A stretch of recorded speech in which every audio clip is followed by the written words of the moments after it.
Sāksim vakarā interesantāko vai varbūt karstāko tematu bez ūdens sortiments. Tātad bez ūdens sortiments no Midea visai plaši. Un viņš turpina paplašināties, tāpēc es arī gribu nodot šo te informāciju jums, jo tas ir ļoti svarīgs temats, lai jūs zinātu starpības starp sērijām, gan tehniskā, gan arī funkcionālā ziņā. Tāpēc atkārtošana zinātnē mazliet pastāstīšu par iepriekšējo paudzi termālu, ar ko sākās jau īstenībā otrā paudze, kur jau bija mūsu tirdzniecībā 2 gadus iepriekš, tad sāks soli pa soli dodosimies tam, kas mums ir pat labāk, un arī paķersim jaunumus. Tad no klātesošajiem bez ūdeni piedāvā visi, montē visi, vai ir kas montē, ja? Nu jā, tas ir tāds pierādziņš, kurš uzsprāta 22. gadā. Pat labāk tā tendence, ko mēs vērojam, ir tāda, ka ja kādreiz ļoti izteikti dominēja vadošie siltumsūkņu ražotāji, tad mūsu gadījumā mēs no bez ūdens piedāvājam deginu, un tad pat labāk tas tirgus ir mazliet liberalizējies, un klienti izskata iespējas arī iegādāties bez ūdens no citiem tādiem lētākiem ražotājiem, tā skaitā no Ķīnas. Uzreiz var pateikt, būs diezgan būtiskas atšķirības Midea starp Ķīnas produktiem, tāpēc ka pirmām kārtām iepriekš varbūt nepateicu, Midea ir reāls ražotājs. Viss, ko viņi uzraksta savos manuāļos, viss, ko viņi uzraksta savos katalogos, viss, ko viņi uzraksta eiro vērtā, viss ir pārbaudīts un viss tiešām tā ir. Tātad, ja mēs skatāmies uz kādiem cipariem, kas ir norādīti, tad viņi ir pārbaudīti, viņi ir certificēti, un viņu rakstītē var ticēt. Protams, atšķirībā no Mideas ir daudz Ķīnas ražotāju, kuri var rakstīt, ko grib, jo faktiski viņi nav ražotāji, viņi preču zīme, un tiem katalogiem bieži vien nevar uzticēties. Mēs esam pat redzējuši situācijas, ka Latvijā tiek piedāvāts iekārtas, kas faktiski nav piemērots mūsu klimatu. Vai pat vēl trakāk ir redzēti bez ūdens siltumsūkņi, kas paredzēti baseina sildīšanai, bet šeit tiek ielikti kā māju apkuras nodrošināšana.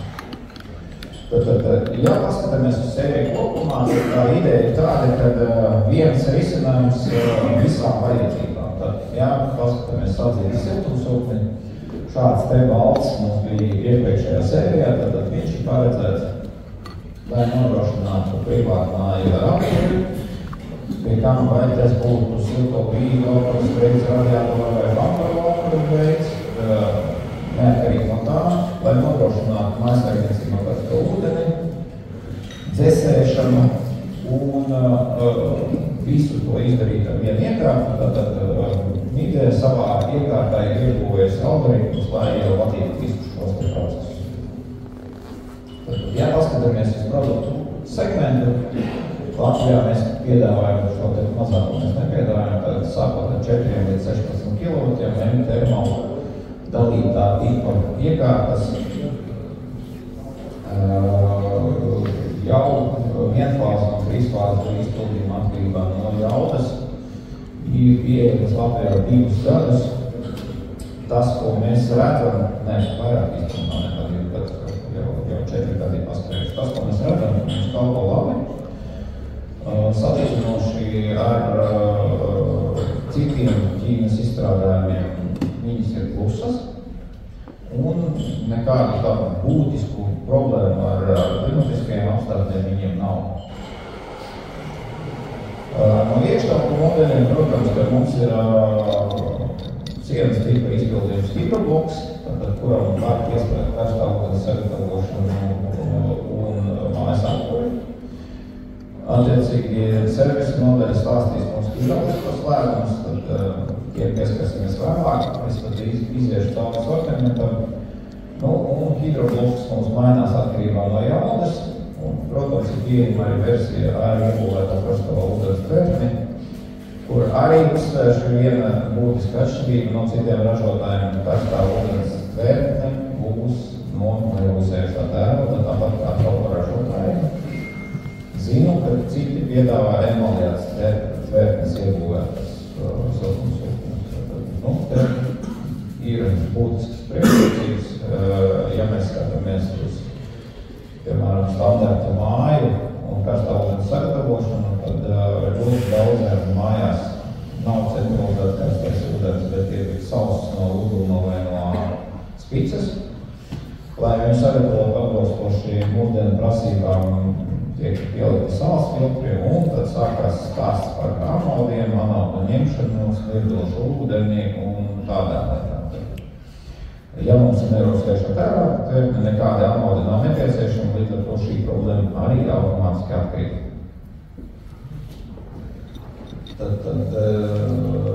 Jā, šai sērijai kā bāze ir 32.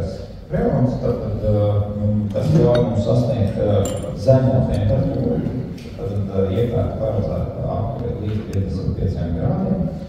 Un atbilstoši GVP vērtību 675, kas šim freonam atbilst, ir daudz labāk nekā 410 grādiem.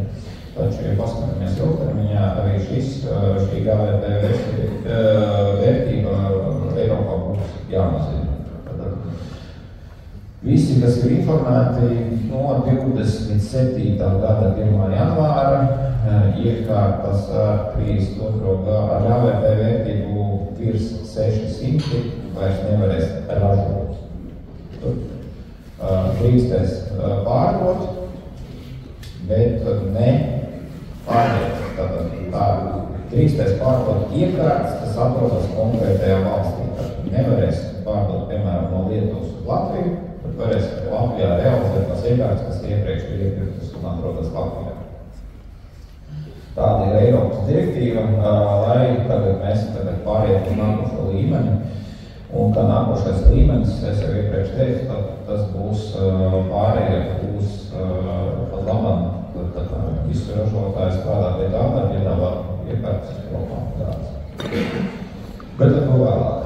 Ja mēs atgriežamies pie split versijas, esmu dzirdējis no vairākiem montāžniekiem, ka tik ilgi, cik vien varēšu, turēšos pie split versijas. Tātad split versija mums dod brīnišķīgo iespēju, ka šos te divus modeļus mēs savienojam ar freonu. Tas nozīmē drošību pretaizcelšanas jomā. Tas nozīmē elastību pielietojumu pie metri starp iekšējo un ārējo. Un tas, kā es saku, tā pati instalācija ir kompakta, salīdzinoši viņa var būt gara. Un salīdzinoši viņi dod priekšrocības tiem montāžniekiem, kas strādā ar freonu, pret tiem, kas nestrādā, respektīvi pret santehnikiem. It kā vieniem labi, vieniem slikti, bet tāpat laikā katram savs tirgus segments ir. Un zināmā mērā tas, ka šajā procesā ir iesaistīts freons un freona uzpilde un freona sistēma izbūve, tas mazina pašdarbnieku skaitu šī tirgus segmentā. Tātad, jā, ja mēs redzam, tātad mums ir iekšējais ārējais bloks, ja, tātad abos gadījumos gan ar neiebūvētu karsto ūdens tvertni, gan ar iebūvētu karsto ūdens un viss komponents, kas mums nāk no citiem mājsaimniecības elementiem, kā piemēram cirkulācijas sūkņiem, pārslēdzējiem, vārstiem, termometriem, viss ir ērti pieslēdzams pie iekštelpu bloka. Tad, ja mēs paskatāmies uz tām pamat priekšrocībām, protams, ka viņš ir uztaisīts iespējami maziņš, tā skaitā viņi var izvietot uz balkona, izmēros nelieli ārēji putni, kas aizņem maz vietas, un attiecīgi ir noslēpumi. Tas, kas nebūs redzams manā prezentācijā, tā jau ir nākošais uzlabojums, ko ražotājs ir veids. Mums jau tirdzniecībā ir nākošā paudze, ir melnas krāsas āra bloki.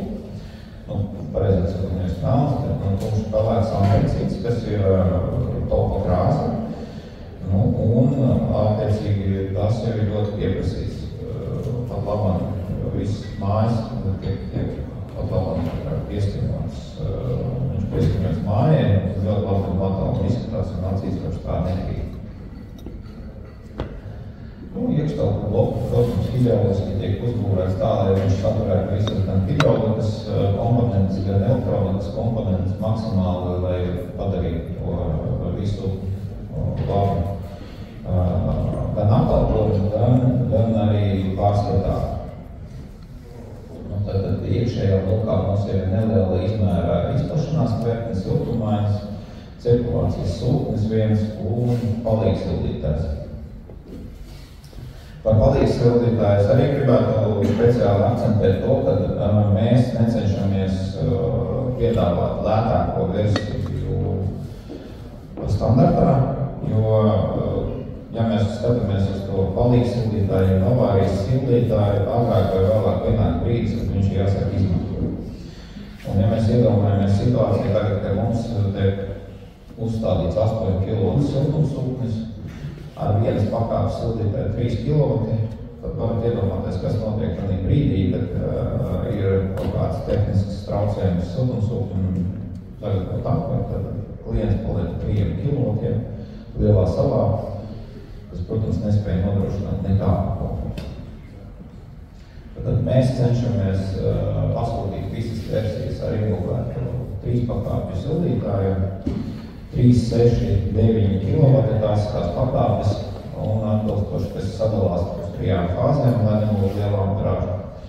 Bet ar pārliecību, ka tomēr, ja kaimiņu puika kaut kādā veidā mums sastādēs ventilātoru un iekārt aizies kaut kādās stopu režīmā, tad vismaz klientam paliks kaut kāds backups, līdz viņš sagaida tehnisko palīdzību un iekārt tiek atdzīvināta.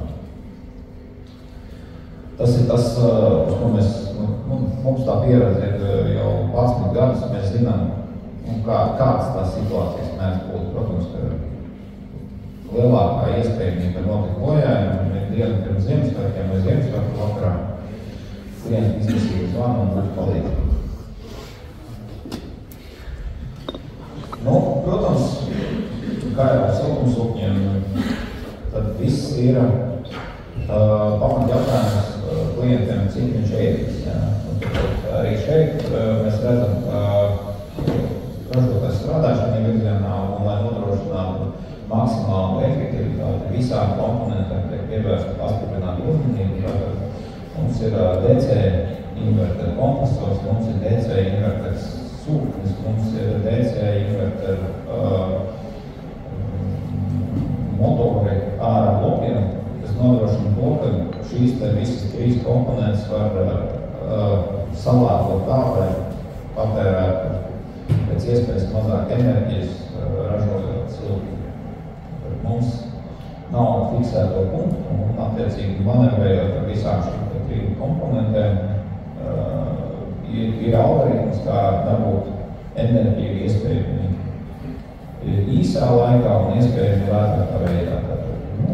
Protams, ka tiek strādāts pie algoritmiem, lai šo te enerģiju pietuvinātu tieši konkrētā mērķa vajadzībai. Tad netērēt lieki vai nepārtērēt startiem, stopiem un arī nevajadzīgi netērēt resursu.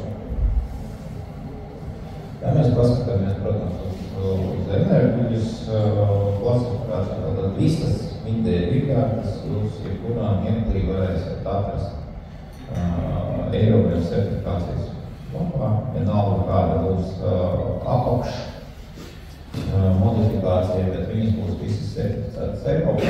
Un tas, ko mēs redzam, tad šī sērija tātad pēc Eiropas direktīvas tātad būs A3 plusi pie siltumnīgļu slēguma un A2 plusi pie radiatoru slēguma.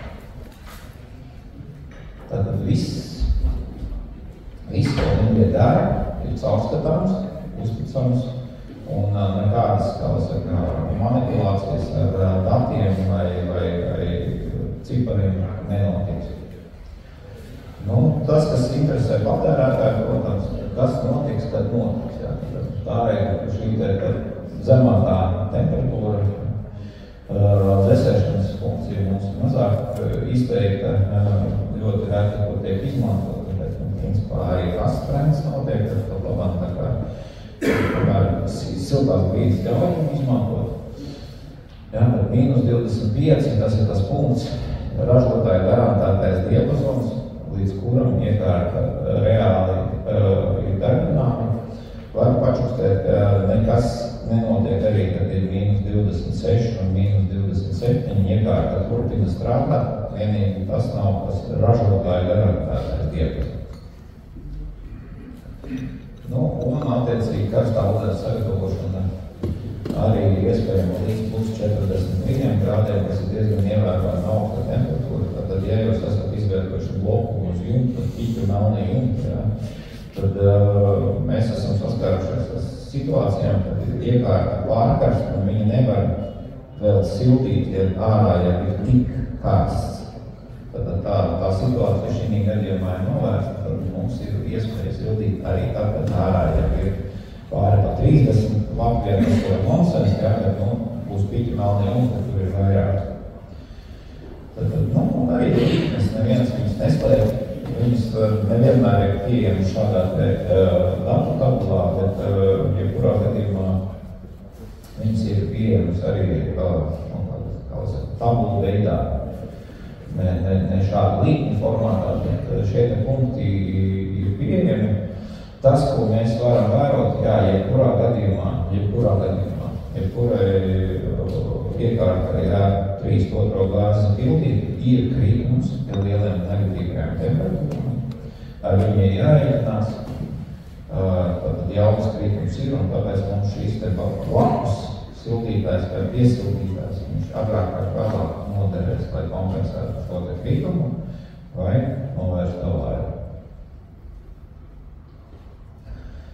Nu, un, protams, kad funkcionāli iekārtas jau tiek, ejot līdzi laikam, tad jau tiek veidoti algoritmi, lai viņi būtu savietojums arī ar smart grid vadību. Par to arī vēlāk servisnieki pastāstīs, kāda tas maina to algoritmu. Ja? Un no funkcijām arī šādi tiek izmantot silto brīdu žāvēšanas funkcija. Ja māja strauji ceļās, pat labāk mājas ceļās bieži vien ātrāk nekā tie mobilti lodļauji, es domāju, lai nogrieztiem lodļauji dabūt ir 5 mēnešu māja, var uzliest arī pa 3. Tad faktiski šī te funkcija arī paliek aktuāla, tad ir speciāla funkcija, kuru var aktivizēt, lai nenodarītu pāri siltajām brīdām, kas ir tikko ieliktas. Mēs brīdu uzsildīšanu varam jau ar programmas palīdzību veikt pakāpeniski. Nevis vienkārši tā, lai saka, bliest iekšā siltumu, cik var. Tas var novest pie kaut kādu brīdu plaisāšanām vai vēl kaut kā, bet solīt pa solīt, lai mums šīs te brīda neuzsiltu. Un tas pats arī attiecās uz dzesēšanu. Tātad dzesējot arī ar brīdu dzesējot jāuzmanās to, lai mums brīdis neizkrīt kondensāts. Mums, ja jūs ko paveicat laicīgi, piemēram, mums jau vasaras sākumā ieslēdzat dzesēšanas režīmu, tad viss ir vienkārši. Tiklīdz tiek sasniegta kaut kāda ārā gaisa temperatūra, dzesēšana ieslēdzās, viss notiek automātiski. Taču, ja mājā jau 30 grādi, ar šo te ir jāuzmanās un jāuzmanās ar dzesēšanas temperatūras izdarā. Jo tiklīdz mēs uztaisīsim ledus augstas grīdas, lai nodzēstu šo 30 grādu temperatūru mājās, kā mums visur uz grīdas izkritīs kondensāts. Tātad, komforts, protams, ka komforts, tas ir tas, pie kā visi ražotāji strādā, un tā skaitā arī skaņas komforts. Pat labam, arvien vairāk un vairāk tiek iestrādāts tieši pie ārējo lapu trokšņa līmeņa, jo šis ir arī viens no karstajiem kartupeļiem, kas tiek uzdots katrā izstādē, cik tad viņš būs skaņš.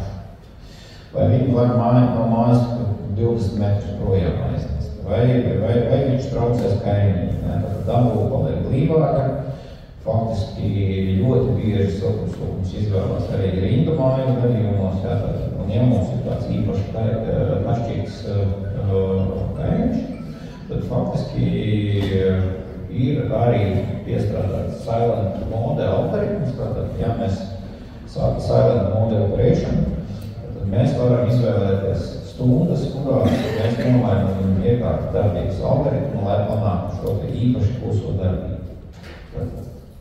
Ja runā vienkāršos vārdos, tas nozīmē to, ka tiks ierobežots maksimālais ventilātoru apgriezienu skaits un kompresors arī nebūs maksimums. Viņš šīs trīs mainīgās komponentes nolīdzsvaros citādā veidā, lai saglabātu komfortu un tad laikā neradītu lielu troksni. Un, ja mēs paskatāmies uz siltājām grīdām, tas tagad arī ir viens no populārākajiem apkuras veidiem, tātad ideālais cilvēkam ir šāds te sadalījums, tātad siltums ir zonā līdz 1,80 m, 1,90 m, mums viņš ir nepieciešams, un mēs redzam, ka tieši siltās grīdas ir vistuvāk tam. Tad, ja mēs paskatāmies uz radiatoru līkni, temperatūru līkni, kas veidojas telpā, vai uz pūstā gaisa temperatūras līkni, kas veidojas telpā, tad tas siltums sadalījums tomēr būs savādāks.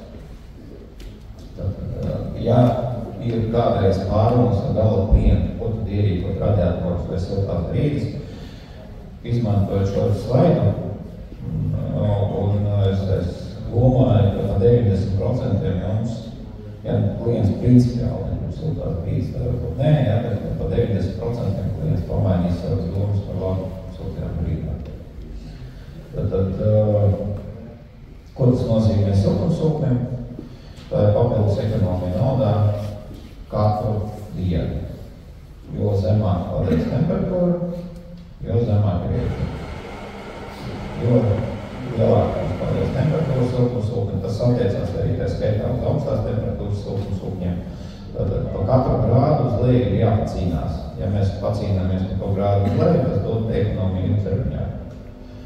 Bet kā bieži vien tagad sanāk tā, ka silto brīdi ieklāt, ņemot vērā visus tos materiālus, ir tikpat vienkārši un tikpat izmaksās, cik ielikt radiatoru sistēmu. Ja viņi jāgulē no jauna. Protams, ja mēs runājam par kaut kādām vēsturiskām brīdām, kuras nedrīkst aiztikt, tas ir cits jautājums. Tur savukārt vēl ir zelta vidusceļš, kas tautā tiek dēvēts par fankoļiem, tad pūstā gaisa radiatoru. Tas ir vēl zelta vidusceļš, kā mēs varam pazemināt apkurs temperatūru. Tas, kas vēl bieži tiek minēts, ir čuguna radiators. Kaut kur tautā iegājies ļoti nepareizs mīts, ka čuguna radiatori nedraudzējās ar siltumsūkņiem. Es varu apgalvot pilnīgi pretēji. Siltumsūknis un čuguna radiators ir sevišķi, ja viņš ir ierīkots pirms 90. gadi, ar roku rokām ļoti labajiem siltu papildību. Čuguna radiatoram ir brīnišķīga spēja izstarot siltumu. Arī tā skaitā, ja siltumnesējs ir diezgan zemes temperatūras, kā likums. Ja māja būvēta līdz 90. gadam bija viena Rīgos kvadrātmetru, kas nozīmē tikai to, ka to Rīgu skaits uz to telpu ir diezgan liels. Tas nozīmē, ka mums akumulētais siltums, akumulētais šķidruma daudzums sistēmā būs liels.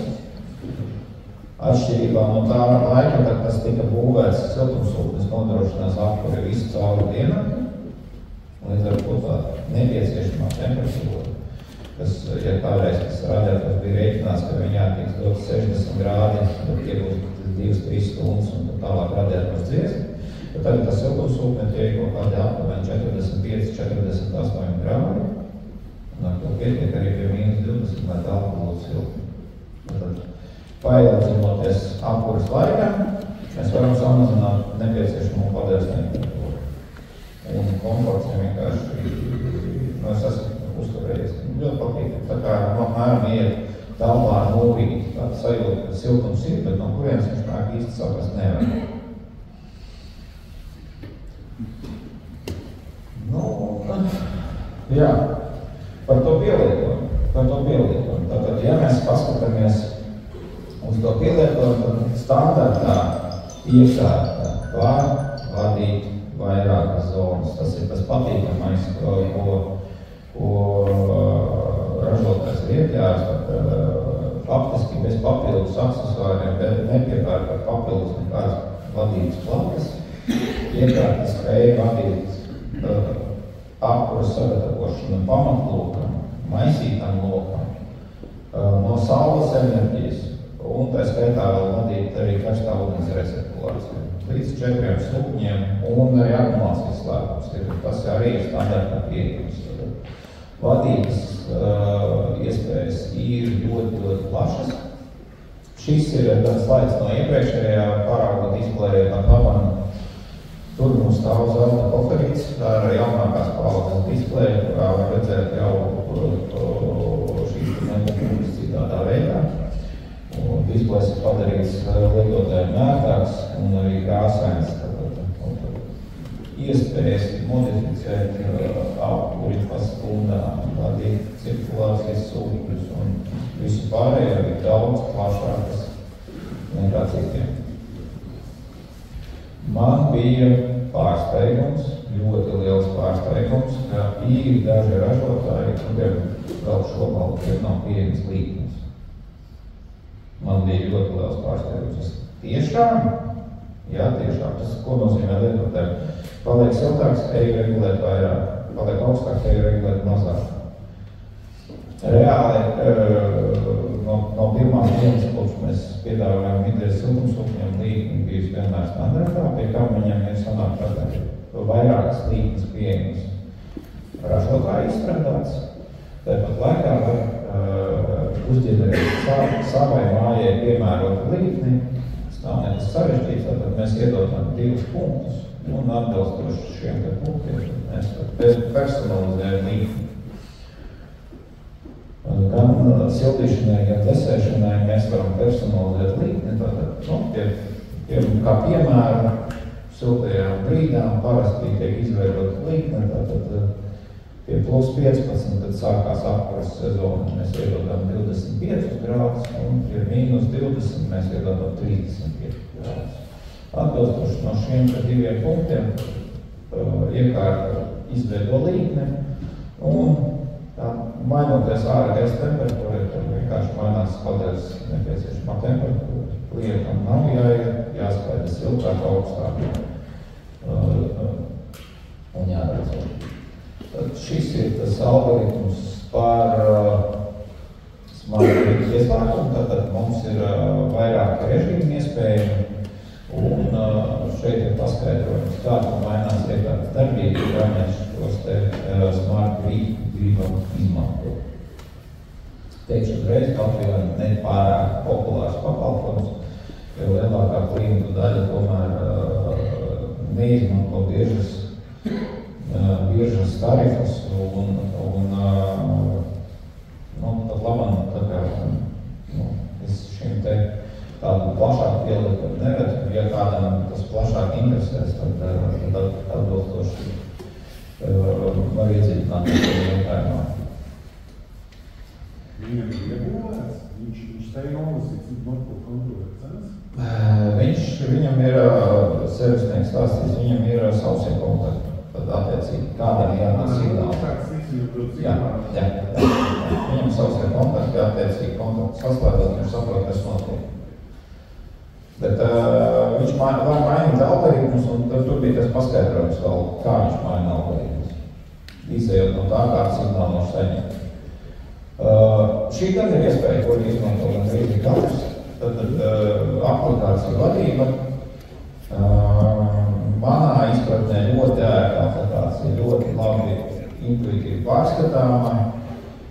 Un tas, kas vēl patīkami priecē, ka pie atjauninājumiem, mums kolēģis, kas lietojumi, viņš teica, ka man kādreiz šī tā nebija iepriekšējiem siltumsūkņiem, tagad atnāca atjauninājums, un es redzu vēl to un šo. Respektīvi, respektīvi aplikācija, kas ir dzīva, kas ļauj apvienot ne tikai aplikāciju, bet dod iespēju arī ielūkoties datos, kas ir jau vēsturiski uzkrāti, kā piemēram patērētās un saražotās enerģijas daudzums. Uzreiz piebildi pie šī, tad, ja kāds klients sāk rēķināt copus, tas nav, šie rādījumi nav precīzi, viņi ir informatīvi.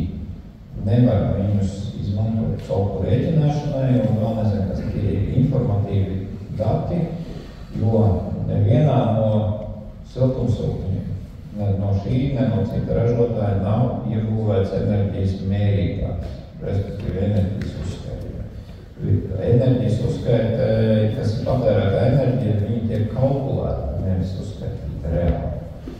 Otrs ir atkal, jāskatās, kāds ir šķidrums sistēmā. Ja mums ir iepildīts glikols, tad mēs nevaram to saražoto enerģiju arī reāli rēķināties, tāpēc, ka plūsmas sensors, kas iegūvēts iekārtās, ir paredzēts darbam ar ūdeni.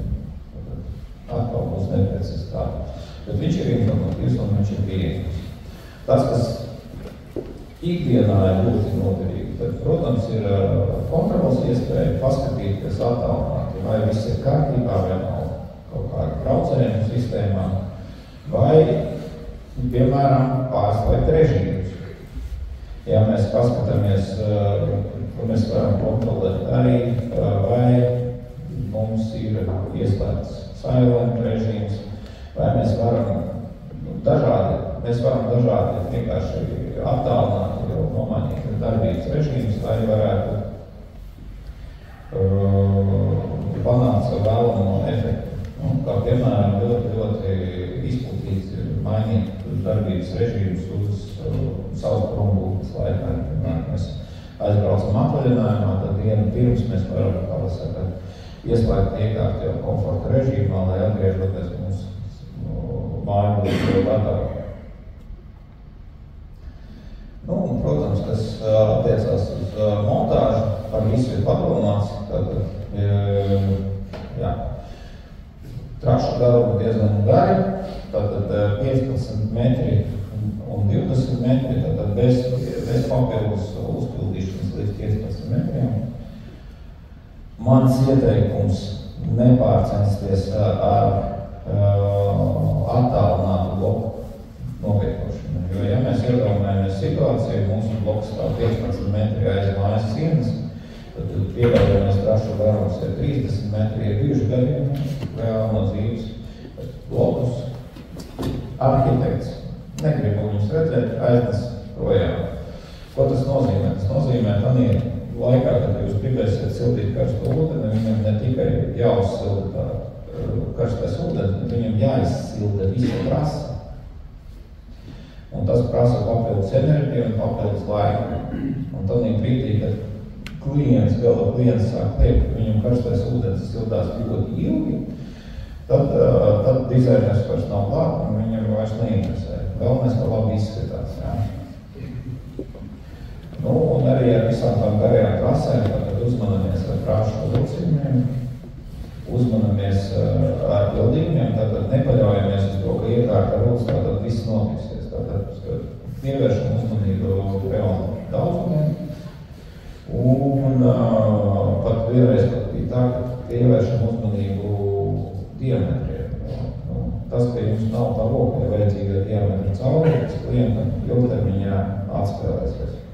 Un agrāk vai vēlāk kāds to atradīs, un būs ļoti jāsaka, ka jāmālāk, ka tas ir vajadzīgi.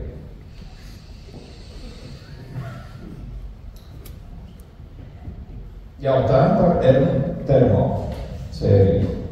Diametra 4, 6, 8, 10, 12, 16 kilovati. Pieejams uz vietas Rīgā.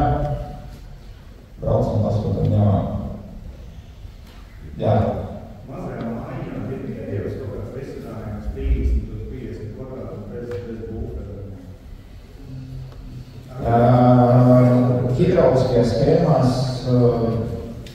ideja parasti ir hidrauliskais atdalītājs. Tātad šeit jāskatās ir šķidruma tilpums reāli, jo tai mazai mājiņai ieliek čugunu radiatorus, viss ir brīnišķīgi. Tiklīdz mēs ieliekam plānus radiatorus, jāsāk kalkulēt šķidruma daudzums. Ar šķidruma daudzumu jābūt uzmanīgam, jo, ja mēs paskatāmies tādu normālu iekārtas darbību, tad viņi sastāv no diviem cikliem. Viens ir normālais sildīšanas cikls, otrs ir atkausēšanās cikls. Ja mums sildīšanas ciklā varbūt tas buferis nav vajadzīgs, tad atkausēšanas ciklā mēs saskaramies ar to, ka viņam nav no ko paņemt enerģiju, viņš tos plānos radiatorus notisē tā, ka cilvēks jau sāk just. Tad vēlams nepārsniegt minimālo šķidrumu daudzumu. Ieliekam caurplūdē mazu buferīti, 50 litri, viņš nekad nenāks pa skāri. Jā. Caurplūdē. Jā. Ir mums uz vietas mazie akumulātori, viņi vienkārši šķidrumu daudzumu papildināt. Vēl viens, par trasēm atgriežoties, vēl viens jautājums izskanēja pagājušreiz arī tāda lieta, ir arī minimālais trases daudzums. Tas arī ir jāievēro. Ja mums ir gan splitiem, gan multisplitiem, gan šiem siltumsūkņiem ir dati par minimālu trases temperatūru. Ja iekārta ir uzpildīta līdz 15 metriem, tad tas nozīmē, ka nav tā, ka mēs varam pusmetru prasīt. Būs ziegas. Minimālais trases daudzums termāli ir 3 metri. Citiem ražotājiem ir 5 metri. Tātad, ja mēs uzlasim caur sienu, sanāk freona cikls nepaspēja notikt, mums atgriežās kompresorā šķidrs freons, mēs bendējam kompresoru.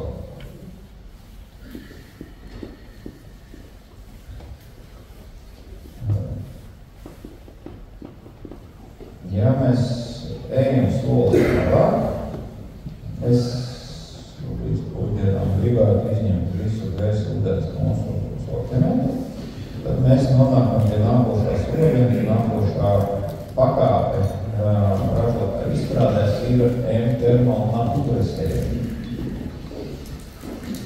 Tātad Natura sērija ir pilnīgs jaunums, jo šis ir pirmais produkts, kas ir tāpis izmantojot R290.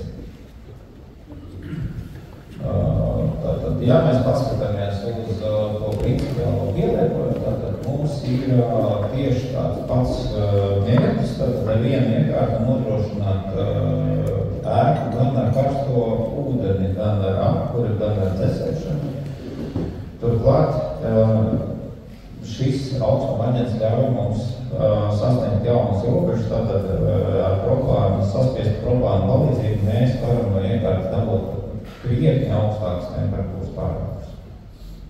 Tātad savā ziņā šim augstuma aģentam ir liela burvība, viņa īpašības ļauj mums strādāt ar lielākām temperatūrām un turklāt viņš ir daudz draudzīgāks dabai, jo viņš ir kaut kas brandīgi gāzi. Ja mēs ejam cauri sortimentam, tad šis ir tas Natura sērijas sortiments, 8, 10, 12, 14, 16 kW, no kuriem Rīgā noliktavā dabonās 8, 12, 16. Visus mēs neturam, bet jebkurā gadījumā pienāks viens mirklis, kad arī visa pilna sērija būs pieejama no noliktavas. Viņi nedaudz viens otru pārklāja, nevienmēr ir vajadzīgs, jā, bet tā uz doto mirkli mēs esam izvēlējušies iet, kā saka, pārdot vienam nomināli. Principiāli jauna platforma, un cik principiāli jaunas freons ir principiāli jauna platforma. Tad bija nepieciešams izstrādāt visu produktu tādu, lai šīs produkts būtu droši lietotājiem. Tad, ja mēs skatāmies uz komponentiem, jebkuras elektroniskās komponentes mums ir radīt kaut kādas dzirksteles draugus. Un dzirkstele saistībā ar 290 propāna gāzi, tas ir sprādzgāzes.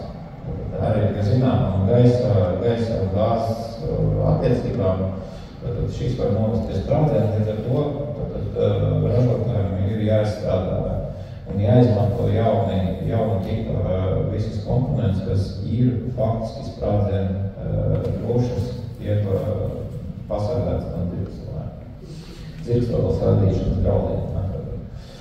Protams, jā, šī sērija ir ar augstākiem parametriem, līdz ar to viņi klasificējas ar A3 plusiem.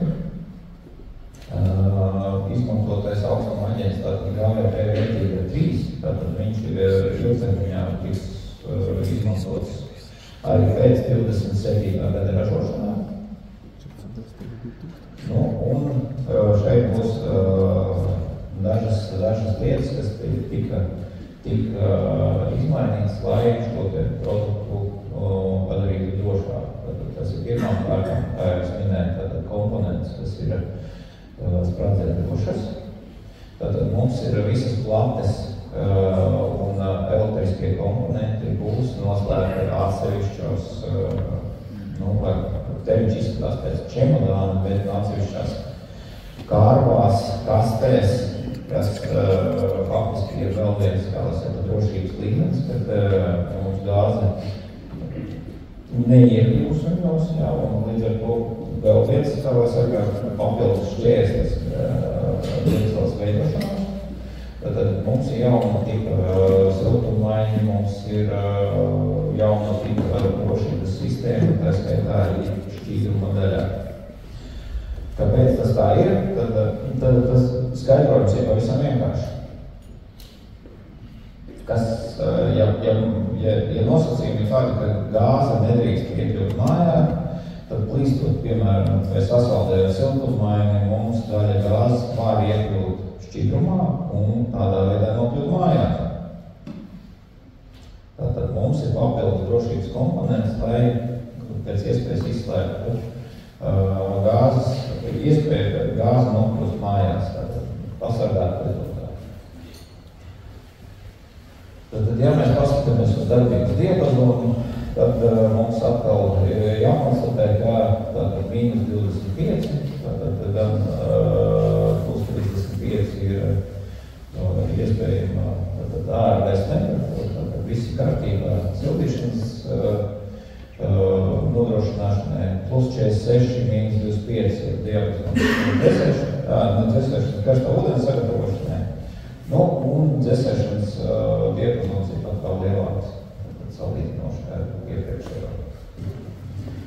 Un lielākais un būtiskākais ieguvums, tātad, piemēram, jāizstāja bija kādreiz dīzeles, vai bija jāizstāja kaut kādas granulas, tad iepriekš tā bija problēma ar siltumsūkni, tātad mēs nevarējām iedot tādu tik augstas temperatūras, kā ir nepieciešams apkura sistēma, kā ir uzbūvēta.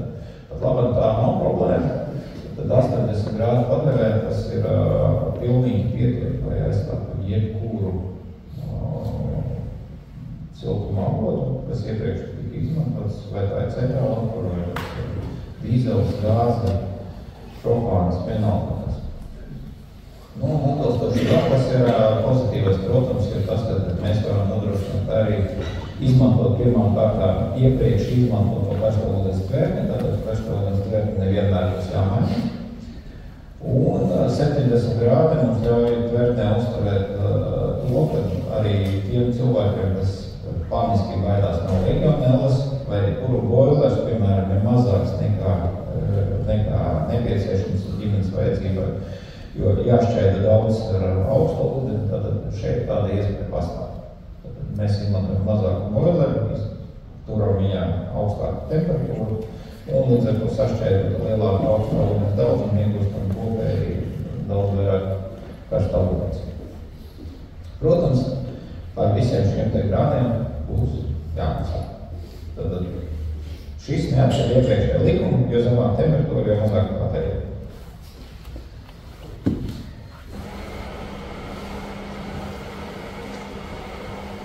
Tieši tas pats stāsts, atkal uzsvēršu, tieši tas pats stāsts ar elektriskajiem sildelementiem.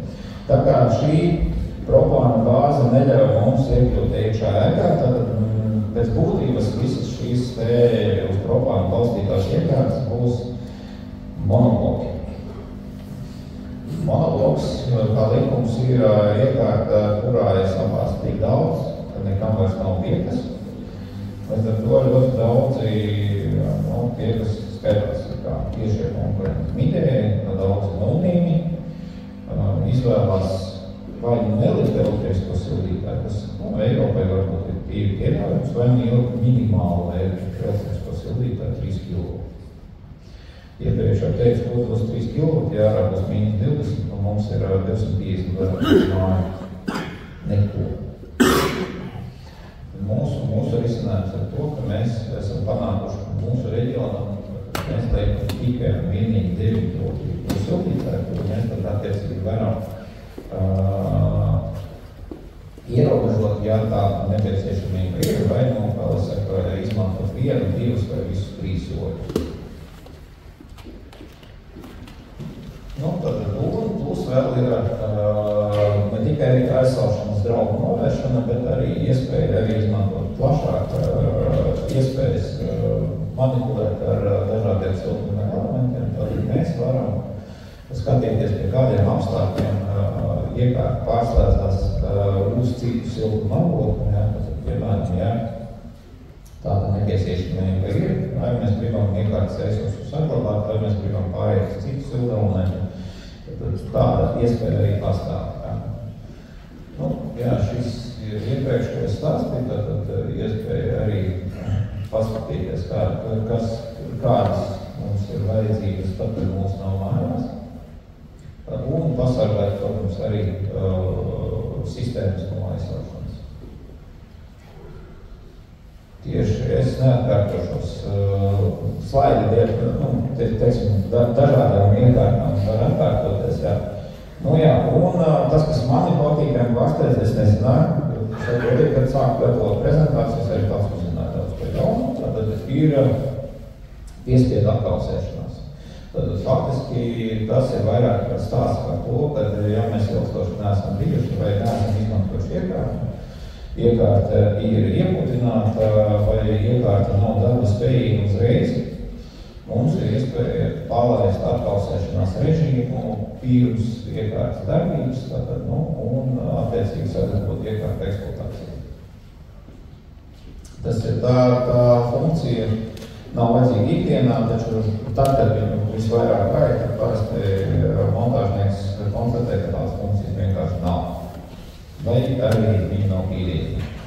Tad šī gadījumā viņi ir sava loģika, savas algoritmas, tad viņš var atklausēties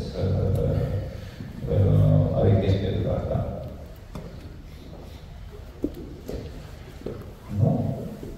Ja mēs paskatāmies uz komfortu, tad, ja mēs skatāmies, tad mums ir pieejama pilnīgi visa veida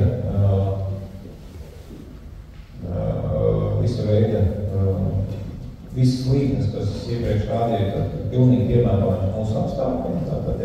Tad mēs redzam, ka pat pie standarta situācijas, mēs līdz -7 grādiem varam nodrošināt pilnīgi 100% iekārtas jaudu. Pat pie -22 grādiem mums vēl joprojām paliek 70% no jaudas. Tas ir diezgan ievērojams sasniegums, un tas, protams, ka pateicoties ir tam, ka ir šīs te jaunais augstuma aģents un jaunā tipa kompostori. Tas, ko esam dzirdējuši no tiem, kas reāli ir uzmontēs iekārtas, ka iekārtas ir praktiski nedzirdamas. Tas ir viens no sasniegumiem ir lielais ventilators rats, kas griežās daudz lēnāk un nodrošina to pašu gaisa plūsmu caur viņu. Faktiski visa konstrukcija ir uztaisīta tāda, lai šī darbība būtu pēc iespējas mazāk manāma. Ir viens mīnus. Es varu nosaukt mīnusu. Iekārta ir liela, reāla iekārta ir galva augstumā, tāds viņš. Arī tās paņem kilo. Reāls nav salīdzināms ar mazajām saspiestajām gaisa iekārtām. Viņš ir reāli liels skapis. Un turklāt mēs pēc noklusējuma esam izstrādājuši viņam speciālas plājas, lai arī tā kā citām iekārtām viņu pacelt no 40 cm no zemes, lai viņam būtu, kur novadīt izvadīt defrastu ūdeni, respektīvi leiklučurā. Un nebūtu tā situācija, tā kā mēs iepriekš redzējām, ka viņš ir iekritināts, aizkritināts, un viņš nav darba spējīgs. Tātad pasargājot iekārtu, mēs visiem iesakam tomēr pieturēties pie tā principa, ka iekārta jāatrodas vismaz 40 cm no zemes vai no jumta vai no jebkurām viesmām. Nu, un jā, par karsto ūdeni mēs tā runājām. Nu, un te tagad ir viena sadaļa, kurā mēs atkal nonāksim līdz tam, ko es iepriekš teicu, tātad Midea vairs sen nav tas ražotājs, kas kopē lielos ražotājus. Faktiski Midea ir daudz savas izstrādes, un viena no šādām ir virtuālie sensori. Kā to saprast? Kādreiz visiem ražotājiem bija salīdzinoši neliels sensoru daudzums, kas ir iekārtā, un tiklīdz mums bija kaut kāda problēma ar vienu no sensoriem, bija kaut kāda kļūda, alarms, stop un basta. Kā saka, iekārta stāv, zaļā gaismā ir nomainīta sarkano gaismu, ir klienta zvans, man ir šāda situācija, sensors strādā kļūdu vai vēl kaut ko. Pat labam elektronikas paliek vairāk. 290. gāze diktē arī savus noteikumus, tātad mums vairāk jākontrolē visi procesi iekšā, līdz ar to sensoru skaits iekārtā ir pieaudzis. Un Midea ir izstrādājusi algoritmu, kā viņi var aizvietot sensoru, kas pēkšņi sāk strādāt muļķības. Atsakot, ja mums virknē stāv 3 sensori, mēs zinām, ja mums divi mainās kaut kādās normālās robežās pie kaut kādiem normāliem kompresoru apgriezieniem, mēs zinām, cik viņi visi 3 rādīja iepriekš, un te pēkšņi viens, būtiski izlec, jā, tad viņš rāda pilnīgas muļķības. Un Midea ir savs algoritms, kā viņa saprot to kā sensoru bojājumu un aizstāja viņu ar kalkulēto vērtību. Ko tas nozīmē ikdienas patērētājiem? Ikdienas patērētājiem tas nozīmē to, ka iekārta brīdina par to, ka ir sensora kļūda, bet iekārta neapstājās. Viņa turpina savu darbību, izveidot no kaut kādiem citiem sensoriem, nokoriģē darbību, un jums ir laiks, jums pagarinās laiks reaģēt. Tad, kad sensors, mums ir ārpus robežām vai nezinu, peru pārgrozes labi, mums ir pilnīgs stops, tā ir viena situācija. Ja jums ir brīdinājums par sensoru bojājumu un jums tiek dota nedēļa viņa novēršanai, tā ir cita situācija. Tad mums nav vairs ugunsgrēka, mums iekārta pāriet uz virtuālās sensoru mērījumu, bet viņi turpina darbību, protams, savu drošības vadīt, tā lai tomēr netiktu ziedot drošību. Enerģijas mērīšanas funkcija. Tas, ko es iepriekš teicu, jā, protams, ka ir pieejami parametri, gan cik ir strādājis, gan kādā režīmā ir strādājis, gan pieejamas visa informācija par datiem, cik ir patērēts strāva un cik ir saražotas kilovatstundas. Protams, es vēlreiz atkārtošos, tas ir informatīvs. Viņš nav paredzēts komerciālai uzskaitēji. Šīs mērījums nav, tā kā likums, jā, jo tās kalkulētās vērtības. Kalkulētās vērtības izejot no sensoriem, ko iekārta satura, tad pat laikā, tiklīdz mēs aizvietojam ūdenī ar kaut kādu likolu maisījumu vai kaut kādu spirtu maisījumu, mums plūsma mainās, tad līdz ar to visas vērtības nevar tikt ņemtas par pilnu. Tieši tāpat tā iepriekš smart funkcija, un tad ir paplašinātas kontrolas iespējas. Tad, ja mēs parasti koriģējam iekārtas darbību pēc līknes, kā es iepriekš teicu, tad šeit ir parādās iespēja arī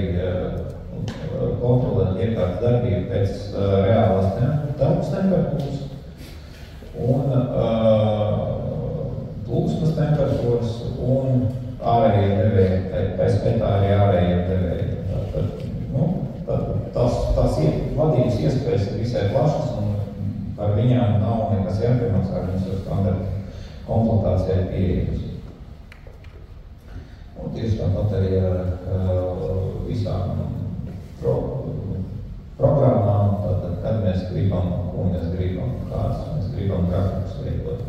Vai tas ir ikdienā, vai tas ir iknedēļa, vai tas ir savas prompūtas laikā. Jūs varat saprogrammēt komandas, pēc kādiem algoritmiem iekārtēji darboties. Uzreiz pateikšu, ar siltajām grīdām ikdienas programma nav efektīva. Nav vērts pazemināt, paaugstināt temperatūras, jo visu to, ko jūs iegūsiet pazeminot temperatūru, jūs pēc tam iztērēsiet viņu paaugstināt. Tas, kas attiecās uz nedēļas, tur jau parādās kaut kāda ekonomija. Jā, cilvēki paši parasti atrod to ekonomisko pamatojumu.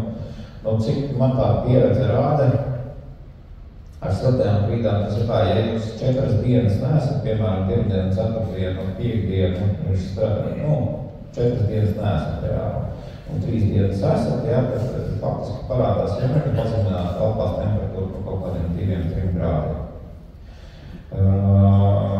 Tas ir klientam pašam jāatrod, jūs kā montāžnieks pie viņa nedzīvoja, un es varu jums ieteikt tajā ieteikumu formātu klientu pasniegt, ja? Jo jūs nevarat pavadīt pie viņa tik daudz laika, lai atrastu viņam vēlamo. Bet tā kā tas viss ir programmējums, es domāju, ka tur nav nekāda, jaunai paudzē, ar to vispār nekādas problēmas nav pamainīt šos datus. Tie, kas ir vecāki gada gājumā, aplikācijā mainām vienkārši cipru, neprogrammējam aplikācijā. Atceramies vienkārši pie jānomaina. Tas, kas arī jaunums priekš vidēs citiem ražotājiem bija iepriekš tā kā pieejams, ja, tad mēs varam arī izvēlēties nomainīt apkurs iekārtu, izveidot no kaut kādiem tarifiem, respektīvi izveidot no naudas.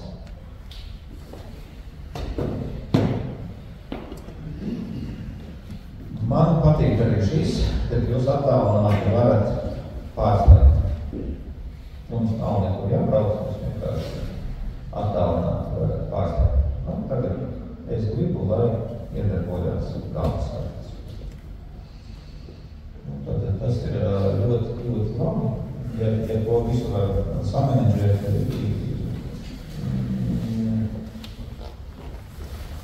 ērtības tikai pieaug.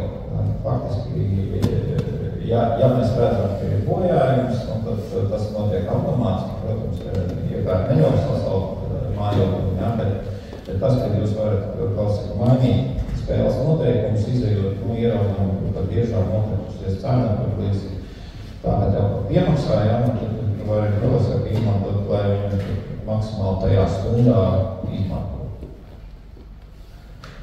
Un kā jau es teicu, kontrolas panelis ir būtiski izmainījies, izmainoties nākot klajā šai jaunai paudzei, šāds kontrola panelis ir arī mobilitātes. Pārtraukumā mums ir spēļmontiņa, mums ir koferis, kas ļauj paspēlēties ar konkrētu iekārtu, apskatīt, aptaustīt, kāds tas kontrola panelis ir. Protams, ka varbūt mēģinām to darīt mūsu servisa zēnu pavadībā, bet viņi var parādīt, kā reāli mainoties temperatūrai, tas viss arī notiek, ieslēdzās kādu no komponentiem. Tas, kas man ļoti patīk, ka šis te ir ļoti intuitīvais, ļoti tāpat laikā konkrēts un vienkārši funkciju attēlojums, tad mēs redzam uzreiz, cik ir ārā grāda temperatūra, kāda ir padeve uz radiatoriem, kāda ir grīdām, kādiem pašreizējā karstā ūdens temperatūra. Gala lietotājiem nevajag neko daudz vairāk, šis parāda izvēr visu vienā ekrānā.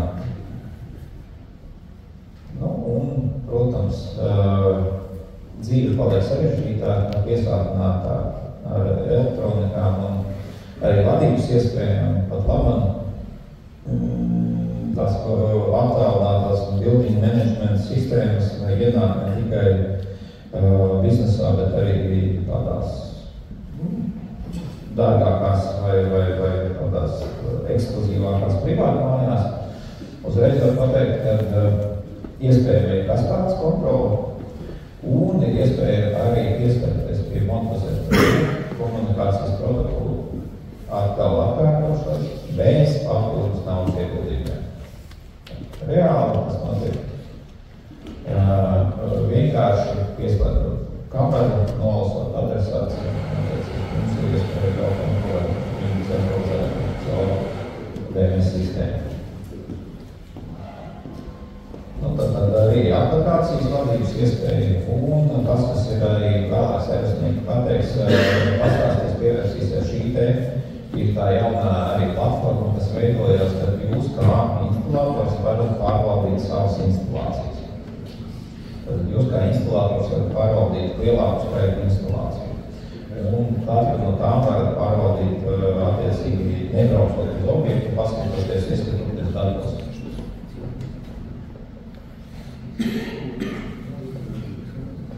Jā, viena būtiska atšķirība, tad, ja mēs runājam par visām šīm te tālāk iekārtām, no šīs sākot un tālāk uz priekšu, tad viņas visas ir monolīts, kā es minēju, bet tas līdzi nes sekas.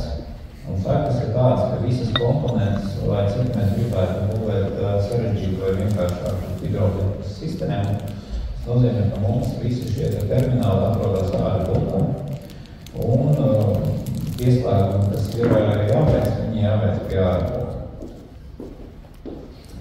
Jā, mēs paskatāmies uz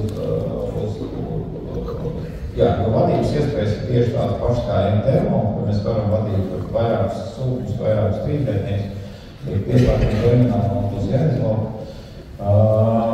Ir procesā arī viens papildus aksesuārs, kas būs nopērkams arī vīzumā. Mēs varēsim nodrošināt šos pieslēgumus arī mājās, aizlūkot tikai lietisko vārdu uz ārēju. Tas ir arī servis, kurš pastāstīs. Arī tāda iespēja drīzumā būs, bet dotajā momentā ir šāda. Protams, kā jebkura elektroniska iekārta, mūsdienās laiku laikam kaut kas tomēr ir jāatjaunina programmatūrā, tad ārblokos ir iestrādāt jau porti ar USB, iespēja pieslēgt USB ārējā zibapņu un attiecīgi veikt arī atjauninājumus. Tātad tas ir jāatļauj un attiecīgi pilnīgi bez problēmām, bez nekādām papildus zināšanām, ko var veikt uz servisa speciālistu. Tā, ja mēs ejam tālāk, gribētu dzirdēt kaut kādus jautājumus. Tad šitiem 290, viņi arī labāk ar ūdeni, jā? 290 gāzes aparāti? Jā, protams, labāk ar ūdeni. Ja jums ir situācijas, kad jums ir bailes par to, kad ir sasaušana draudi, tad viens variants, ja jūs izmantojat ūdeni par pretēsaušanas vārstu, tad tie, kas atverās, tad temperatūra nokrītās zem 3 grādiem šķidrumā. Vai otrs variants, ja tomēr izmantojat kaut kādu glikolu maisiņu, tad var arī siltumaini izmantot.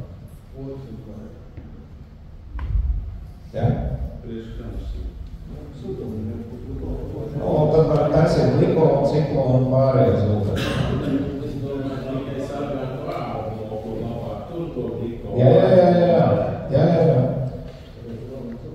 Bet ja izmanto glikolu, Valērija, ja izmanto glikolu, tad mums kas ir, tad mums sanāk plūsmas mērītājs rādītājiem vai? Ir iekšā. Nē, ir iekšā, zemā temperatūrā, ja mēs izmanto. Viņš nerādās. Nerādīt plūsmu attiecīgi kaut kādā brīdī, kas devas enerģijas skaitītājs. Enerģijas uzskaita nebūs. Jā, mums sanāk tā, ka tas plūsmas mērītājs, plūsmas skaitītājs, kas mums rāda plūsmu, tad ir plūsmas devējs un plūsmas skaitītājs. plūsmas mērītājs. Plūsmas devējs mums dod signālu, vai plūsmas ir vai plūsmas nav. Plūsmas mērītājs mums dod konkrēti atskaiti, cik tad mums liela plūsma ir. Un tad, kad glikola temperatūra ir zema, tad attiecīgi mums plūsmas mērītājs var nedot nekādu datus, kāda tad ir plūsma.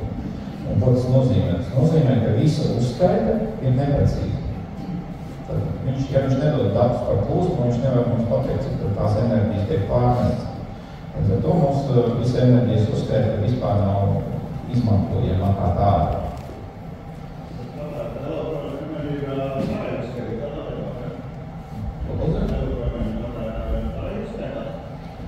Tas arī ir kalkulēti. Viņi ir kalkulēti. Viņi elektroenerģijas patēriņš netiek mērīts, viņš tiek kalkulēts. Tātad, ja man kompresors iet uz 60% jaudu, ražotājs zina, cik viņš patērē. Ja mums ventilators iet, piemēram, 70% apgriezieniem, ražotājs zina, cik viņš patērē. Sasumējot visas šīs te komponentes, viņš vienkārši to virtuāli rada, bet tas nav mērīts, tas ir kalkulēts.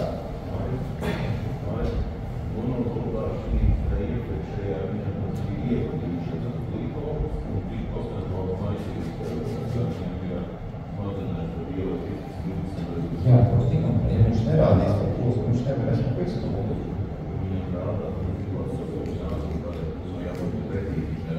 Jā, jo cirkulācijas sumņa atpūs jau neatspoguļo par plūsmu.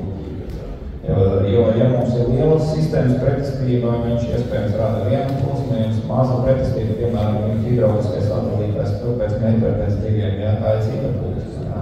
Tad līdz ar to es saku, tā plūsmas uzskaita visu aiziet.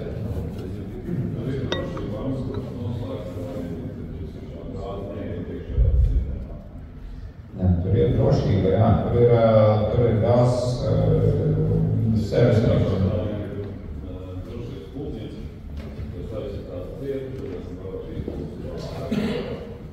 Valdērijas pastāstīs par šo es nevarēšu.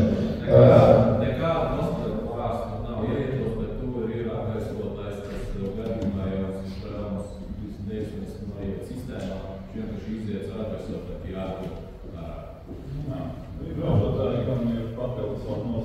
Daļkanam ir separātors speciāls, kas uztver tos visus burbulīšus. Tur tad ir vēl devējs, kas, kā lai saka, tos burbulīšus, kā lai saka, izanalizē, vai tā ir gāze, vai tas ir gaisa. Un koncentrācija nomēra, bet tas katram ražotājiem ir izcināt. Tātad es caur mikrofonu pateikšu atbildi, tātad nav, ja notiek gāzes noplūde, tātad ir atgaisotājs, caur kuru tad faktiski tā gāze tiek izvadīta ārā blokā, un viņa iekšas blokā nenonāk. Ok, Mars sērija. Jā, vēl jautājums. Attiecībā par attālināto pieeju, tas tā kā būs pieejams visiem servisniekiem, jo visas jau kompānijas nav tā kā lojāls un, kā es saku, daudz tās sistēmas izbūvē nepareizi, un līdz ar to tad sanāk, montāžniekam ir opcijas nekvalitatīvi veicot montāžu terorizēt savu klientu. Jo tur arī, kā lai saka, negatīvā puse tajā visā stāstā. Faktiski ir tā, ka Latvijā nav īsti vēl pagaidām mācību programmas montāžniekiem darbam 290. Sāksim ar to. Okay. Jo pat labam tās izmaiņas notiek tik strauji, ka izglītības sistēma faktiski vēl nav tādas izglītības programmas montāžniekiem darbam ar propāna gāzi. Atšķirība no tradicionālā propāna, kas ir balonos pildīta, ir diezgan būtiska. Viena no atšķirībām pirmām kārtām ir, ka iekārta pati pa sevi ir daudz trauslāka nekā baloni, ko iepriekš mēs visi esam redzējuši, ko džeki nes uz pleca un spīčku pārbaudi noplūdi. Ja? Iekārta ir daudz trauslāka.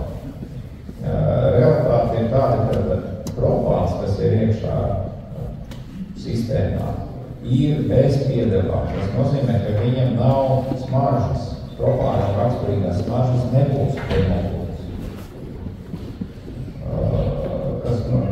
Faktiski montāžniekam pirms viņš ķerās klāt tādai iekārtai jāsaprot, ka visas viņa darbības sekas ir, viņš ir pirmais trusītis.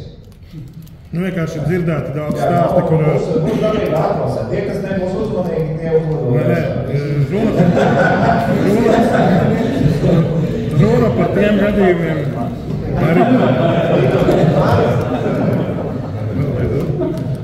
Jautājums bija par tiem gadījumiem, kuros pēc tam montāžnieks ir pazudis ar galiem un neceļ klientam telefonu. Okay. Tad jums būs savu pieeja. Faktiski tā sistēmā ir hierarhija. Visas mūsu pārdotās iekārtas mēs tāpat redzam.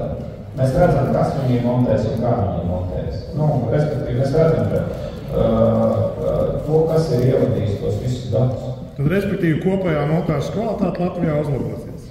Jūs sākat pieredzināt ar 3.2. gāzi. Jums jau bija jāsaprot, ka smeķē un vakumē vienlaikus nevajag.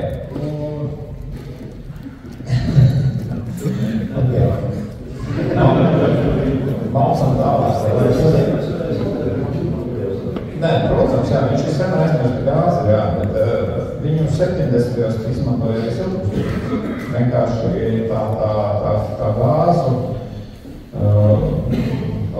Tā visa evolūcija notika tādā veidā, ka propāns kā gāze, kā augstuma gāze bija pazīstams jau sen, bet no viņa atteicās dēļ drošības.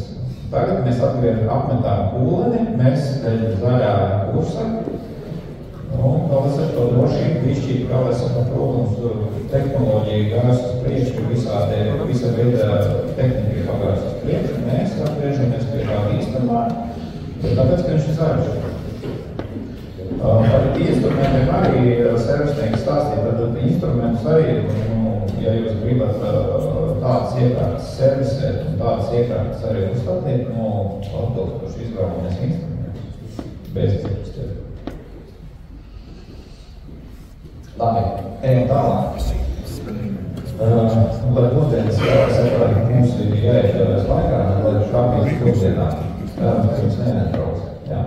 Tātad Mars sērija. Diezgan daudz, kas atkārtosies, tikai manā izpratnē šī privāta mājas vietā bija jābūt komerces platībām.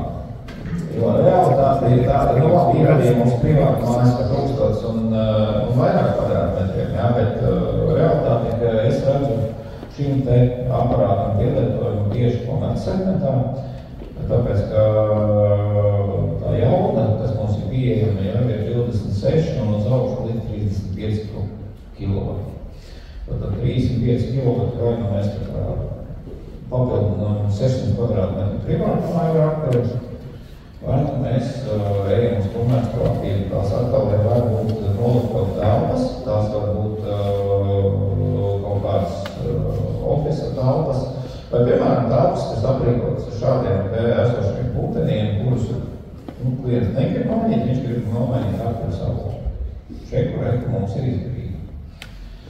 Tad, ja mēs paskatāmies no visiem parametriem, tad faktiski aparāts ir agregāts ir uzbūvēts tieši tādā pašā veidā, kā iepriekšējā sērija. Satura sērija jau arī cirkulācijas sūkni, tad mums nav jādomā par sūkņu piemeklēšanu. Un viņš tā lielākais krāls burtiski atkārto visas tos pašas priekšrocības, kas bija iepriekšēji minētai sērija. Protams, ka mums vēl ir viena būtiska lieta, ka mēs ar šo obligāti varam arī veidot kaskādes. Tad mītēs gadījumā kaskāde nav nekas īpašs.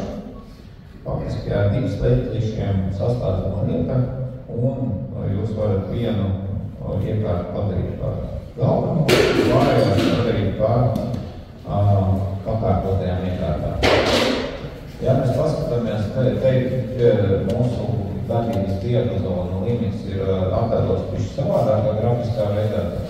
Tad mēs varam no 25 līdz 80 grādiem nodrošināt praktiski no 20 līdz mīnus 20 grādiem. Tātad diezgan ievērojams diapazons. Ja mēs pakāpjamies uz 75, tad mums ir mīnus 25.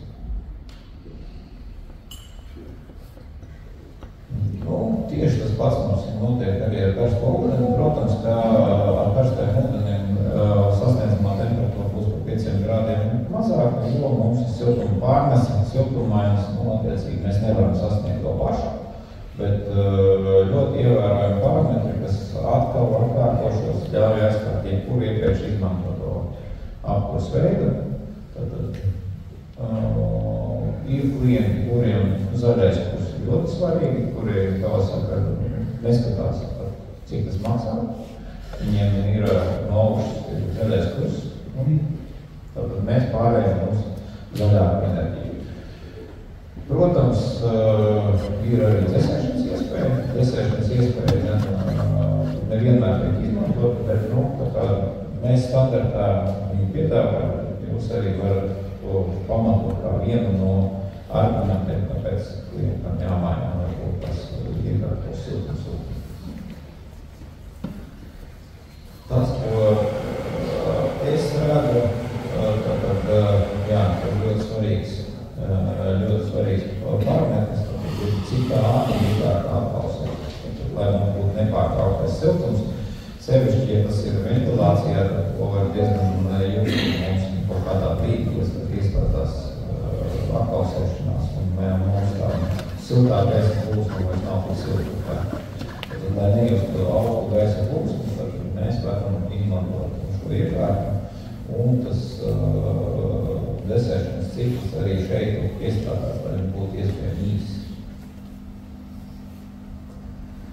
Jā, un kas ir ļoti netipiski, īstenībā salīdzinoši ar citiem augstummaģnētiem, R290 ir ērtāki un neērtāki punkti. Tad mēs redzam, ka faktiski tas nulles punkts, viņš nemaz tik ērts nav. Tā ir, ka tās līknes nav lineāras, viņas nav taisnas, tad ir ērtāks un ērtāks pozīcijas, bet jebkurā gadījumā tas kopējais ir tāds, ka mēs varam iedot diezgan līdz -10 grādiem, mēs varam iedot 100% pieauga, un pie -25 saglabāt vēl tas pašas 65% no jaudas. Un tas ir tas, ko klients vēlas, jo lielākā daļai šeit ir darbojas elektriskais tens. Tas ir gandrīz tā kā sakramēns karoks, ka nulleri klienti negrib redzēt, kad elektriskais tens strādā vispār. Diemžēl kaut kā mums jārēķinās, ka viņa palīdzība būs nepieciešama. Atkal tieši tas pats, ka mums ir legionēlas braukni, tad mēs varam faktiski sasniegt ļoti augstu temperatūru un legionēla, kā jau te minētu, pie 70 grādiem iet bojā nekavējoties. Un, attiecīgi, ja mēs turam boileri 50 grādus, tad 90% legionēlas pazūd 2 stundu laikā. 60 parasti ir minimālais režīms, ko iekārta ļauj uzstādīt, tas ir antilegionāla funkcija, tātad mēs pārsvarā visiem ražotājiem bija 60 grādi, kurus mēs noturam 40 minūtes, tātad, un attiecīgi esam droši, ka boilers šo legionālu nesatur. Tieši tāpatās visas vadības iespējas, tāpat kā mazākajā grāda un līknes vadības iespēja, enerģijas mērīšana, attālināt kontrole un smart grid ready funkcijas. Tas viss ir tieši tādā pašā veidā, kā mazākajiem siltumsūkņiem, kā lielākajiem siltumsūkņiem vienādi. Atšķirība, es saku, ir tikai un vienīgi jautājumi. Ja mēs paskatāmies uz šo sēriju, man nebija daudz ko stāstīt, jo tas, kas ir pieejams vienai sērijai, pieejams arī otrai, izņemot to, kad ir lielāka jauda. Es ceru, ka diskusijas gaismas šis Mars Large pilnīgs jaunums. Saņemsim pirmās piegādes šī gada maijā otrā pusē. Atkal diezgan paplašina siltumsūkņu ielietojumu.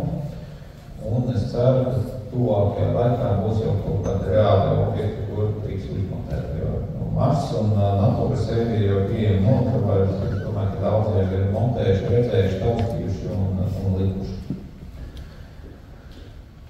Tātad, ja mēs paskatāmies uz vispārējo kopēju tendenci, tātad siltumsūkņi ar vien vairāk ienāk komercsegmentā un 22. gada enerģijas krīze ar gāzi arī parādīja to, ka ir ļoti daudz cilvēku pārslēdzās, ne cilvēku, bet komerces iestādes. Pēc šim viņiem bija divas atsevišķas sistēmas, tātad viena ir siltīšanas sistēma, bieži vien tie radiātori centrālā gāzes atver vienalga kas. Un ir dzesēšanas sistēma, kurās pamatā ir čīlers, kas stāv uz jumta un attiecīgi lipola sistēma par māju. 22. gadā tātad energoresursi uzlaica debesīs, elektrību salīdzinoši uzlaica mazāk nekā citas enerģijas veidi, kā gāze, piemēram, un attiecīgi arī elektrības nodrošinājums šķita drošāks nekā gāzes piegādes ķēdes. Un attiecīgi radās pieprasījums pēc lielas jaudas siltumsūkņiem, kas apvienot sevī gan čilera funkcijas, gan siltumsūkņu funkcijas. Jo daudz darbināja čilerus uz siltumsūkņu, lai tādā veidā samazinātu gāzes patēriņus. Un šī bija arī pamata ūdenam arī piestrādāt pie lielas jaudas siltumsūkņiem, kas būtu varbūt tās balstīti uz čileru blokiem, bet bloki ir piemēroti izmantošanai pilnvērtīgā jāatpūta. Ja mēs paskatāmies uz temperatūras diapazonu, tad mums jau ir mīnus 25 grādi. Tad tas ir čīlers būtībā, kas ir uztaisīts uz 290 freonām un satur sevī visas šīm freonām labās īpašības un spēj nodrošināt klientu ar pilnvērtīgu apkuri. Ja paskatāmies uz visām iepriekšējām funkcijām, tas ir viss tieši tas pats, tikai mūsu gadījumā jau krietni lielākā mērogā. Protams, ražotājiem nācās pieklāt un uztaisīt jaunas komponentes, kas sniegtu arī to drošību, kas pienākās šim te augstākiem. Bet tas, ko gribējām dabūt pasūtītājs, ir šis. Mums ir 50, 60, 70 kW vienā mašīnā. Ja mēs paskatāmies uz jau pielietojumu, tad tā jau var būt diezgan paliela rokas ēka. Turklāt, pasteikšos notikumiem priekšu, tad šīs te vēl ir kombinētas arī kaskatās. Mēs varam apvienot 2, 3, 8 mašīnas vienotā sistēmā, un mums vienotā sistēma arī skatās.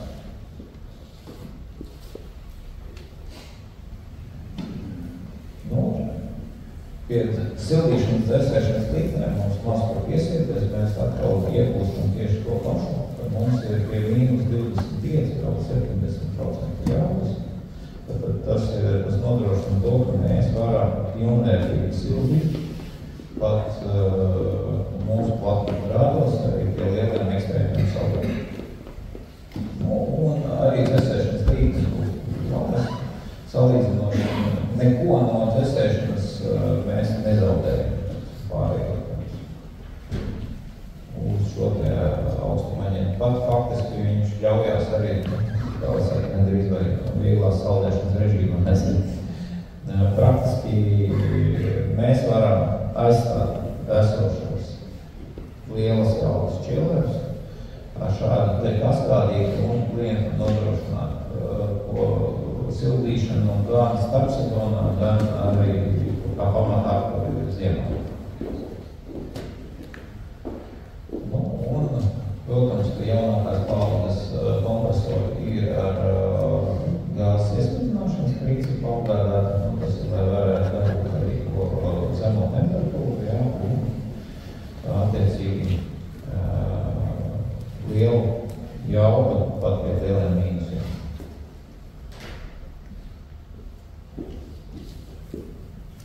Ja mēs paskatāmies uz, protams, iepriekšējā paudze, mēs sastopamies ar to, ka salīdzinoši ir kāpums gan līderībā, gan pie zemām, gan pie lielām temperatūrām. Protams, ka pie lielām temperatūrām tas kāpums ir krietni lielāks.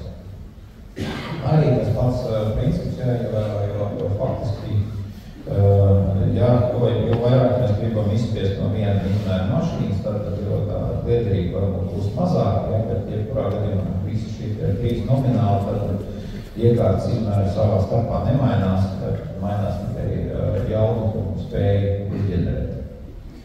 Nu, un kā jau piedienās visa elektronika, protams, ir uz prādienprostā izpildījumā, vai nekādā veidā nevarētu izraisīt kaut kādu dzirksteli.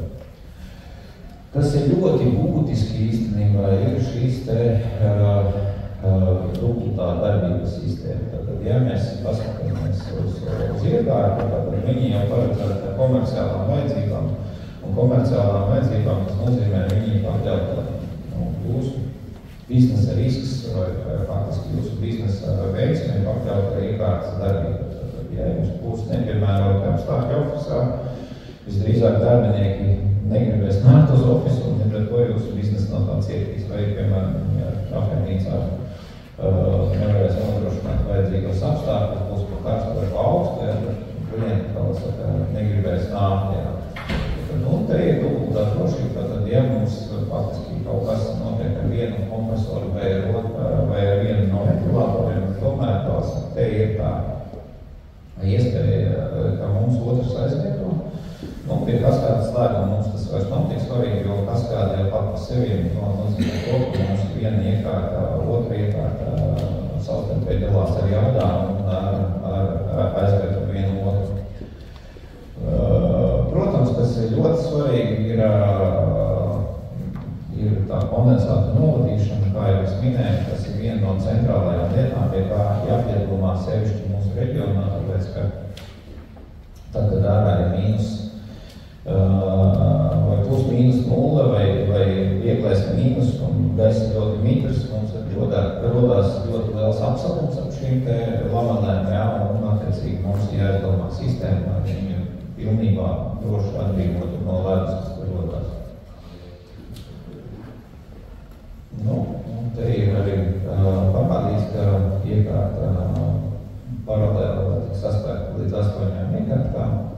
Nu, un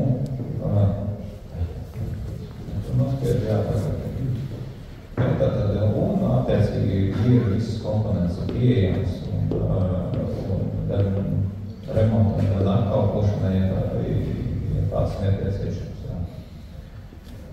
Kas attiecās uz atšķirību no čilleriem, protams, ka tā ir karstā ūdens sagatavošana, ne katram čillerim kādreiz bija tāda iespēja, bet tā kā mums ir ļoti augstas temperatūras, mēs faktiski varam nodrošināt arī karstā ūdens sagatavošanu klientu vajadzībām.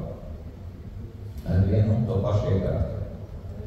Nu, un atšķirība no iepriekšējām sērijām ir šīs spēks.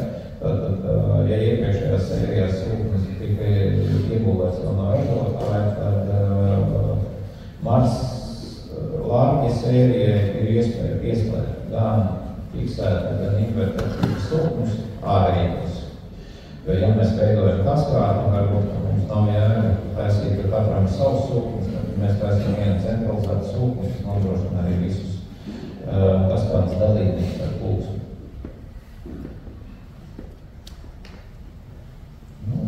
Tad, attiecīgi, varbūt visādas ieskatījumi un tas pats tieši kā mazām sērijām, tad šī iekārta var strādāt pēc lītnēm. Attiecībā no ārgaisa temperatūras ražot tik daudz siltuma, cik tas ir nepieciešams. Un nepārtērēt siltumu, jo ja mēs ražojam, piemēram, kārtas ļoti bieži vien ierast, ka kārtas tur darbojas uz 70 gradiem, tad pat laikā radiatoriem, radiatoru lokā ir ierobežojums 55 grādi, ja, tad tie faktiski mums sanāk nesaist. Mēs ražojam vairāk nekā mums vajag. Ar siltumsūku mums vajag censties ražot tik daudz, cik vajadzīgs konkrētā momentā, jo par visu pārējo mēs pārmācījām vienkārši. Nu, un arī tas pats, kas mazākajām iekārtām, Silent Monte, ļoti aktuāli pilsētvidē, mazāk aktuāli varbūt, teiksim, tādās nomaļās vietās, bet jebkurā gadījumā arī šeit ir programmējums laiks, kad mums ir nepieciešams samazināt braukšanu līmeni.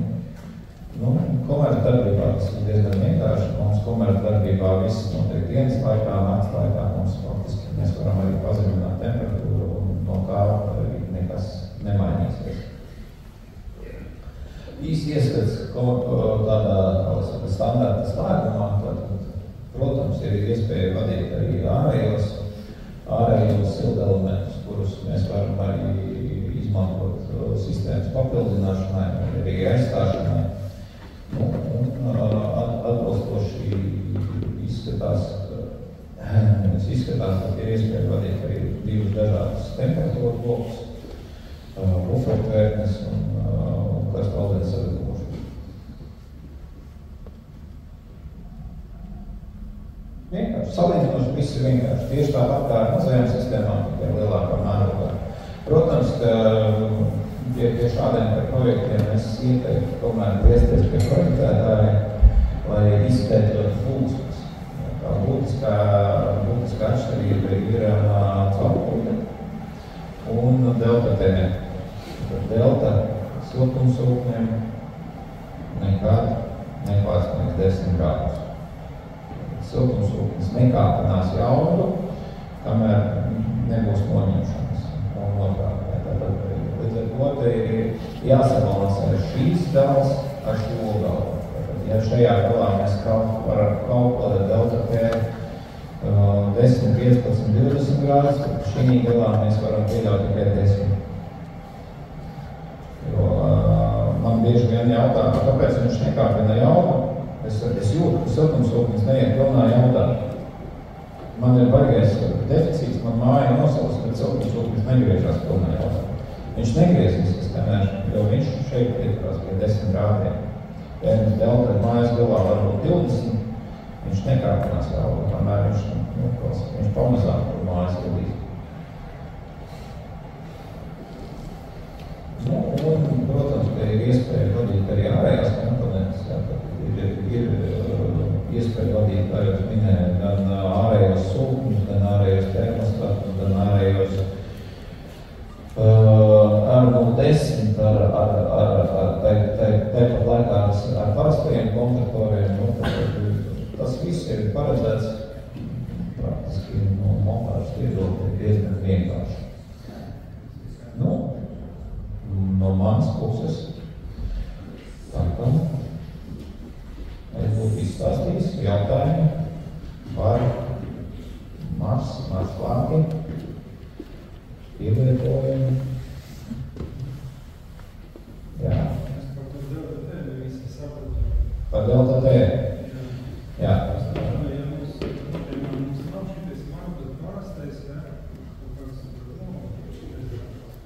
Nu, vienalga par sēdē, jā.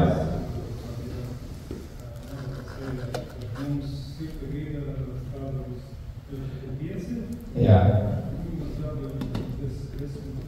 Nē, es vairāk uz otru pusi domāju. 5 siltumsūkņiem ir ok.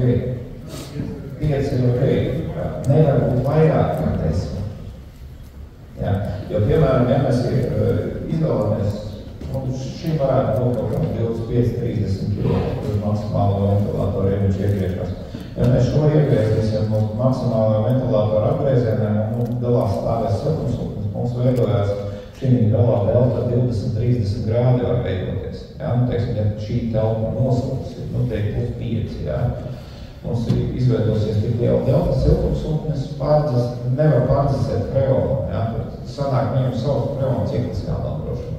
Viņš nedos mums pilnu jaudu. Viņš mēģinās to jaudu kāpināt lēnām.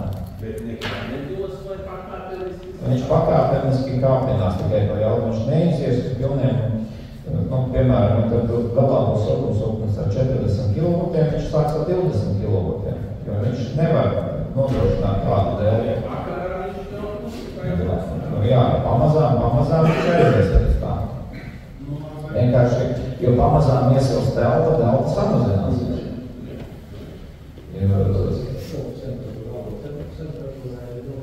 Delta samazinās, jā. Tur jau tas siltuma deficīts samazinās, jā, bet siltumsūknis nevar strādāt ar lielām deltām. Ja jums ir sistēma ar lielām deltām, tad bufertvertne pa vidu ir tas varbūt glābējs, ja, kas var mums šo te, kā saka, izlīdzināt, ja siltumsūknis strādā sev galvenā režīmā, delta strādā sev galvenā režīmā. Buferī viss, kā saka, izlīdzinās. Vai arī otrs variants, protams, tas lielām temperatūrām, sevišķi raksturīgs ar tām deltām. Ar 5 grādu mīnu, tā nav problēma. Siltumsūknim vajag daudz lielāku plūsmu. Jā, līdz ar to tas aprēķins, kā es teicu, kad ja mēs paskatāmies uz hidrauliku, ir svarīgi šīs te aprēķins, cik daudz mēs varam ar šo sūkni nodrošināt un cik daudz mēs varam ar šīm caurulēm nodrošināt. Jo, piemēram, klasiskā kļūda siltumsūkņiem, ja, piemēram, izbūvē sistēmu un pieslēdz ļoti maza šķērsgriezuma caurulēm. Visiem siltumsūkņiem manuāli ir rakstīts minimālā plūsma. Ja tā plūsma ir zem minimuma, siltumsūknis neļaus sev atšķirēt, viņš vienkārši izdarīs kļūdu.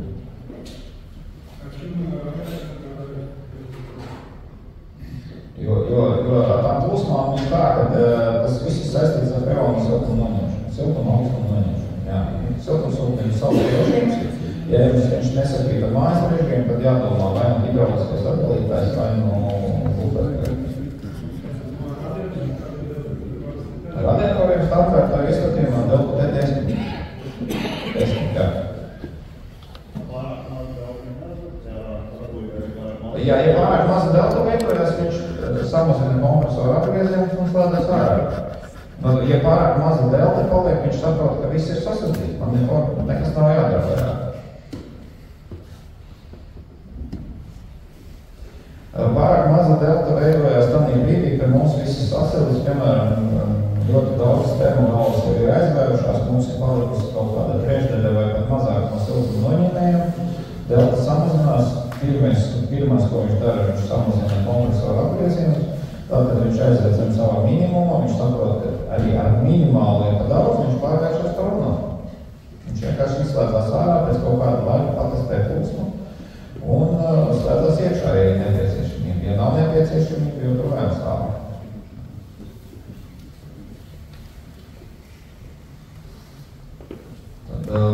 Jā, jebkuram siltumsūknim arī tam, kad mēs veidojam līknes, neaizmirstam izveidot arī īpas apkurs sezonu beigu, kāds ir signāls. Jā, tas ir tas vēl, no kā jāuzmanās, kad vai nav tā kā, kur ir visu cauru gadu. Te bija jautājums arī dirnīgo basēniem. Protams, ka mēs varam siltumsūkņiem sildīt arī basēnus. Atbilstoši izveidojam iestatījums sildam basēnus.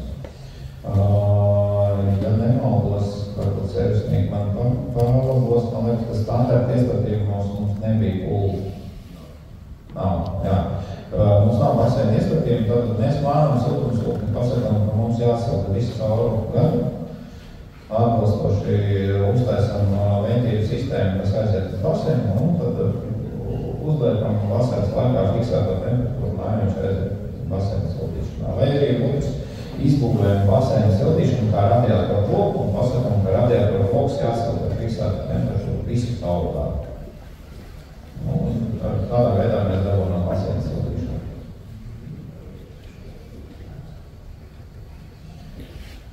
Ok, ja jautājumu vairs nav, es esmu paveicis neinteresantāku tēmu, tātad produktu loks. Mums gaida siltas pusdienas.